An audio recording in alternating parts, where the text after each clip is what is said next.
Vous voulez acheter une voiture électrique mais vous avez peur face à l'état incertain de la batterie? Eh bien la Belle Batterie s'occupe de tout. Comment?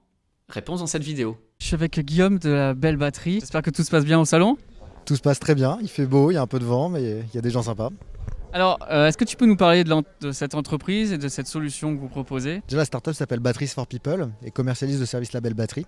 Et donc, Label Batterie, c'est le premier certificat d'état de santé pour les véhicules électriques d'occasion qui permet de connaître l'état de la batterie et donc de se rassurer et d'être sûr de faire le bon achat. Alors, c'est intéressant si on a envie d'acheter une voiture et si on a envie de vendre aussi une voiture, c'est ça? Ouais, exactement. Nous, en fait, on s'adresse aux vendeurs en leur disant que justement, puisqu'ils vont rassurer leurs acheteurs, ils vont vendre plus facilement, ils vont vendre en toute transparence. Et donc, ça évite un petit peu les mauvaises surprises du genre je vends une voiture électrique sans trop donner l'information sur l'état de la batterie.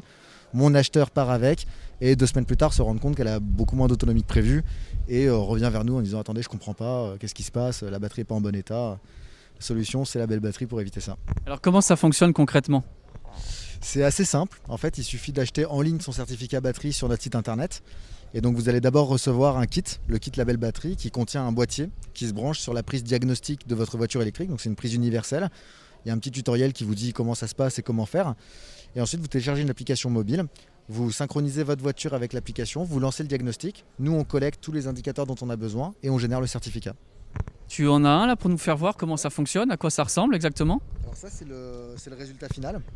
Donc c'est un document sur lequel on retrouve la voiture qui a été diagnostiquée, l'état de santé, donc généralement ça s'appelle le state of health, c'est une notion de capacité résiduelle, une batterie qui a perdu par exemple 20% de capacité résiduelle aura un state of health de 80%, et donc elle aura globalement perdu 20% d'autonomie. Et puis on retrouve des informations complémentaires sur l'état de la batterie, alors là ça dépend d'un modèle à l'autre, par exemple sur des Nissan Leaf on est capable de dire combien de charges rapides a connu la voiture électrique, sur une Tesla on va dire le nombre de cycles qu'a connu la batterie. Et puis on retrouve ensuite les autonomies, qui sont des autonomies plus poussées que l'autonomie WLTP neuve en fait, qu'on donne un peu systématiquement. Là, c'est des autonomies plus proches de la réalité. Et en fait, c'est une grille d'autonomie sur différents cycles, été et hiver. Et donc, cycle urbain, cycle autoroute et cycle mixte, histoire que l'acheteur en fait, ait vraiment toutes les réponses à ces questions avant de faire l'achat de la voiture électrique. Combien ça coûte? Sous combien de temps je peux faire ce diagnostic? Alors, le certificat coûte 49 €. Il suffit de l'acheter en ligne.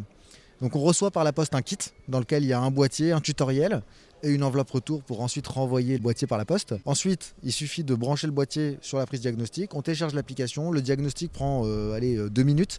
Alors sur certains véhicules, il faut faire au préalable une phase d'équilibrage des cellules, mais là bon c'est pareil, on explique comment ça se passe, etc. Il y a un tuto qui vient avec ça. Il y a un tutoriel.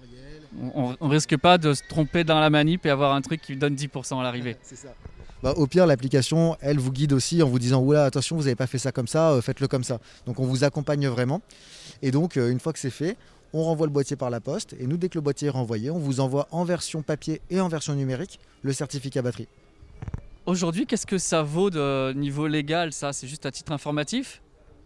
Ouais, alors un des gros problèmes aujourd'hui de la certification batterie, c'est qu'il n'existe pas de cadre normatif ou juridique pour encadrer l'état de santé d'une batterie. Donc ça, c'est un problème qu'on pointe du doigt et on milite pour qu'il y ait ce cadre-là.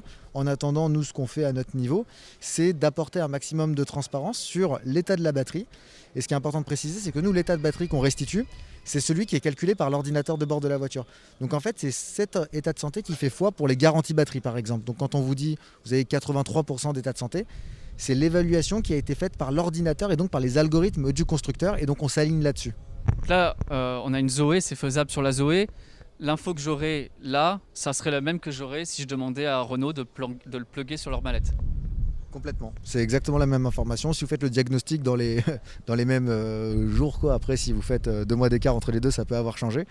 Mais oui, exactement. Quel type de modèles sont éligibles à ce certificat pour l'instant?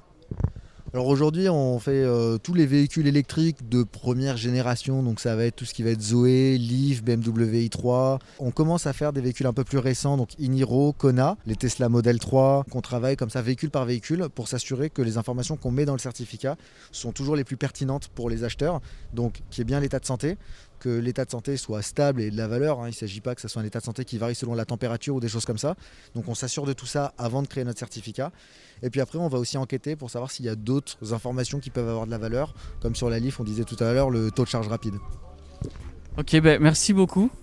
Et de toute façon, je vais le tester d'ici pas très longtemps, ça.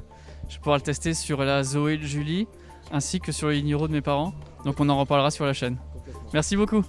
C'est vraiment top de voir ce type de service se développer autour des voitures électriques, c'est très utile, j'espère qu'il y aura une standardisation qui va bientôt arriver. En tout cas, je vais très bientôt aussi tester cet appareil sur la Zoé, sur le e-Niro et même sur ma Tesla. Du coup, n'oubliez pas de vous abonner à la chaîne et de faire retentir la cloche pour ne pas les manquer. Un grand merci également à Fauve pour l'organisation du salon Remove. A bientôt tout le monde.